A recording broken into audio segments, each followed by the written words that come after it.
Проектот Reckoning има за цел да ја промени ситуацијата со човековите права во светот и истражувачкото новинарство. Коосновачот Жанин Ди Джовани, известувачка за човекови права, истражувач во конфликтните зони, проектот се бори за правда и одговорност во време на војна и пред јавноста и пред судовите. Од секогаш сум работела во конфликтни зони, воени зони за последиците од војната. И секогаш сум разговарала со преживеани. Некој мора да води евиденција за тоа. Мислам дека сите војни и сите места каде што луѓето страдаат, треба да се третираат подеднакво. Проектот Reckoning ги комбинира активизмот и новинарството, обуката на новинарите, истражувачите, да ги снимаат, собираат, чуваат изјавите и сведочењата за да може да се користат во правни случаи. Тоа значи, меѓу другото, дека новинарите мора да поставуваат прашања кои не даваат насоки и да не ги спремаат сведоците со кои разговараат за тоа како да одговараат.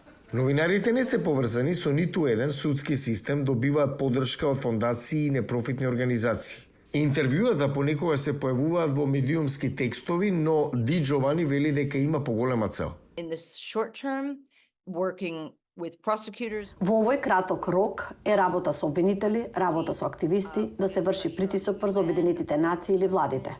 Долгорочно да се обезбеди трајно сеќавање за она што се случило.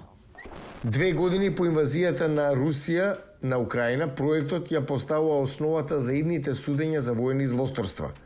Наталија Гуменјук има тим со седиште во Киев, фокусиран на разговори со преживеаните, но и со сведоци на воените злосторства. Секој со кого потенцијално разговараме има право да зборува на суд. Во соработка со меѓународните аналитичари и адвокати. Ја развиваме оваа методологија, која, како што велат, не е само новинарски материјал, туку може да се користи како доказ за обвинителите и полицијата во Украина и во странство. Важна задача е да се докаже дека одредени воени злосторства се дел од план извршен од руската армија. Москва негира дека извршива злосторства, иако Обединетите нации ги документира руските тактики кои доведоа до смрт на над 10.000 цивили, киднапирање на стотици, можеби и илјадници деца, како и силување кое се користи како оружје во војна.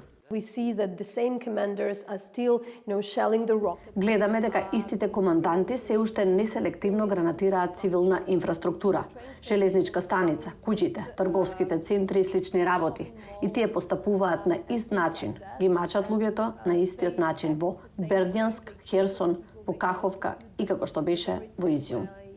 Со оглед на тоа што Меѓународниот кривичен суд издаде налог за апсење на рускиот претседател Путин, Асад ги отвори обвиненијата за воени злосторства против рускиот воен персонал, работата на овој проект и други, веројатно, ќе игра важна улога во идните сослушувања.